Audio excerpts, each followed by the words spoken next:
صلاة النور تاج البدر يبرزها نجما يشع بها نور. Warahmatullahi wabarakatuh, teman-teman semuanya. Alhamdulillah sudah sampai di part ke-15. Dan kali ini Indah mau ngebahas tentang motivasi umroh nih.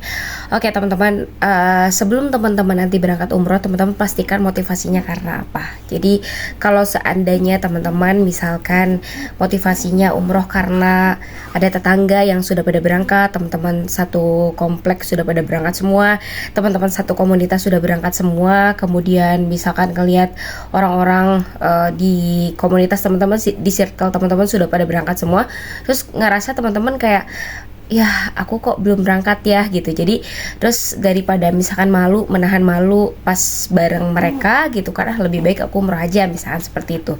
Nah jadi harus betul-betul dipastikan motivasi umroh tuh karena apa ya. Jadi sebelum teman-teman daftar, sebelum teman-teman nanti ketemu ke travel dan sebagainya, pokoknya kokohkan dulu niatnya motivasi umroh tuh karena apa ya. Karena apa, pastinya sebagaimana yang sudah pada teman-teman ketahui, sudah kita ketahui bahwa dalam surah Al-Baqarah ada ayat tentang bahwa kita harus menyempurnakan haji dan umroh karena siapa? Karena Allah Subhanahu wa taala. Jadi wa atimmul a'udzubillahi minasyaitonirrajim bismillahirrahmanirrahim wa atimmul hajja wal umrata lillah. Jadi sempurnakan haji dan umroh hanya karena Allah Subhanahu wa taala.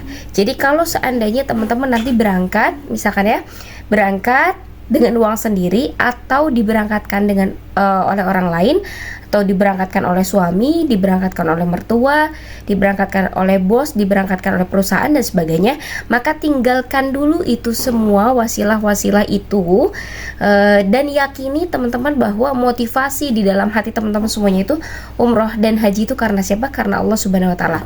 Karena memang Allah yang mengundang, tapi wasilahnya itu lewat manusia, lewat perantara manusia. Tapi jangan dijadikan bahwa wasilah itu yang menjadi utama ya.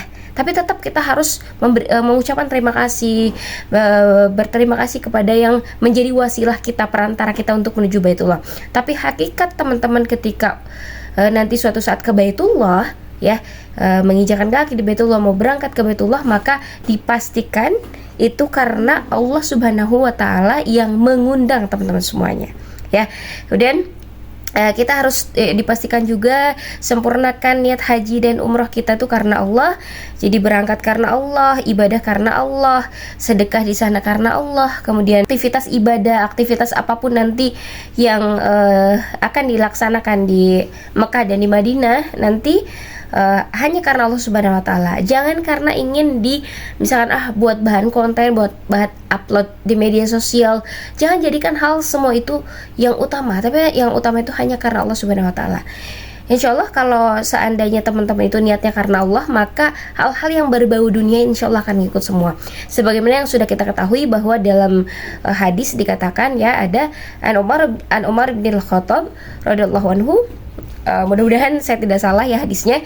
Jadi innamal a'malu binniyat wa innamal likulli imri'in ma nawa. Faman kanat hijratuhu ila dunya may yusibha aw imra'atin yankihuha. Jadi nanti teman-teman bisa baca hadis selanjutnya, hadis selengkapnya. Yang jelas di sana dikatakan bahwa innamal a'malu binniyat, sesungguhnya segala amal-amal perbuatan itu tergantung kepada niat ya. Dan sesungguhnya segala urusan itu tergantung atas apa yang diniatkan. Jadi teman-teman nanti umroh itu karena apa, maka itu yang akan didapatkan oleh teman-teman. Ya kalau teman-teman umroh itu karena Allah, maka insya Allah Allah yang akan menyempurnakan segala bentuk kebutuhan teman-teman di sana. Yakinlah.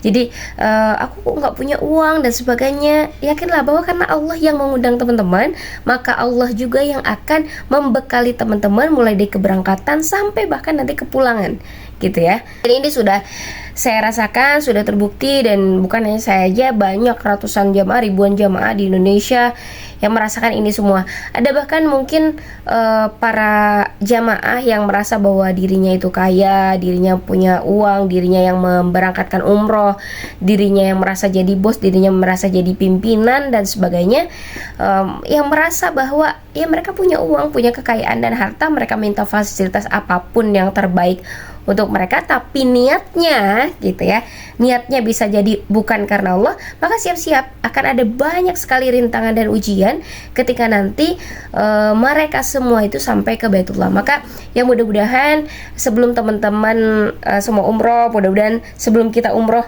dipastikan bahwa kita bisa meluruskan dulu niatnya, kemudian motivasi kita untuk umroh itu karena apa, motivasi kita berangkat haji itu karena apa.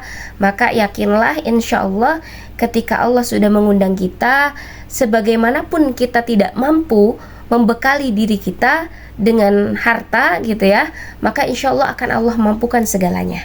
Jadi bukan hanya bekal gitu ya, bahkan Allah mengurus dan mengatur segala bentuk kebutuhan teman-teman nanti dari mulai keberangkatan sampai kepulangan gitu ya. Itu sudah terjadi. Nanti teman-teman silakan nonton kembali video di part 1 dan part 2. Kalau aku cuman bawa uang waktu itu hanya 5.000 dan 20.000 saja gitu ke Baitullah seperti itu ya. Oke, itu saja teman-teman untuk motivasi umrohnya. Insyaallah next kita akan bahas tentang undangan Allah versus undangan presiden. See you next time. Assalamualaikum warahmatullahi wabarakatuh.